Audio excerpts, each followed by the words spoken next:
dream house and convertible. I lie in the wet and dappled grass, awaiting pauses, breezes, and other hesitations. I am the weight. Everyone tests my breast, but I wait only for one. She grips my forehead with intent and yanks my head from its roost and puts me in the box with the torsos, the heads. I am all these voodoo images to stick pins into. Celebrity erases me. Envy my impossible construction, my Julie Newmar, my blondness, available in shades of Asian and cotton candy. I'm denied the tingling of sliding off my heels. Love my long lines, my foreshortened feet.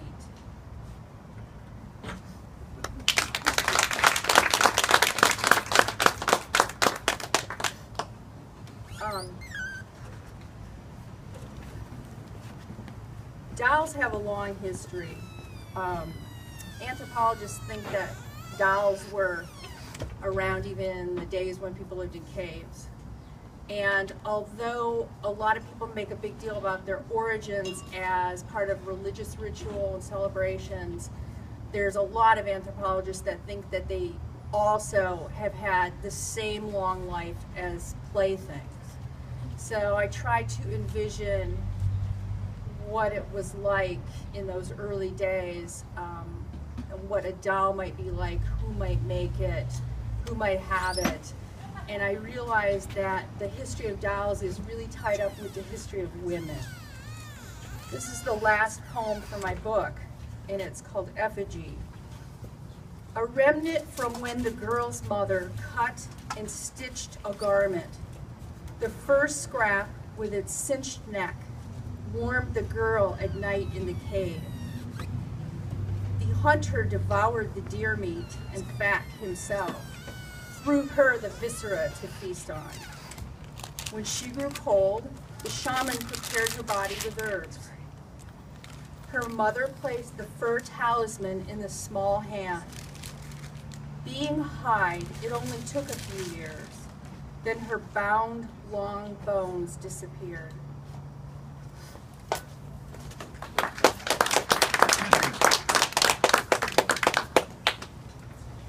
In September, I participated in a fundraiser held by Tupelo Press. It's called the 3030 Project. And in it, poets volunteered to write a poem a day for that month.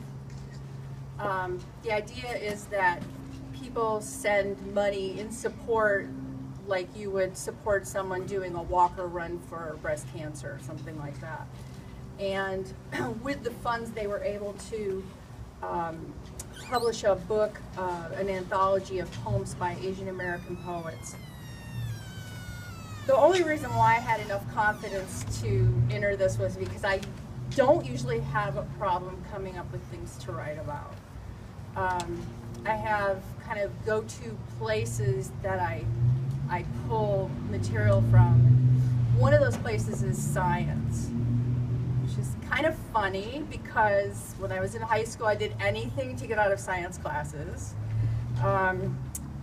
But you know, you hear these little tidbits of scientific information on TV or in passing if someone says something and they're just fascinating. I had heard that birds know basic math. In other words, they know when a number's been added to or it's been subtracted from.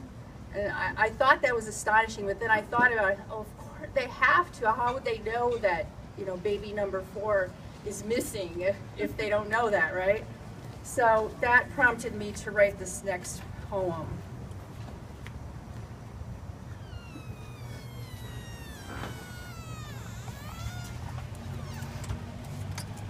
Calculating loss. Birds have the number sense to know when an egg in a nest of 5 goes missing.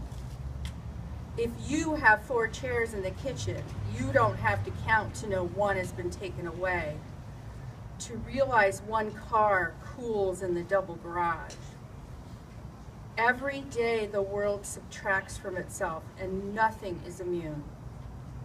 not these pebbles from our walks along the lake shore, pebbles you collected in this jar which remains half full, though for some reason I think of it as overflowing.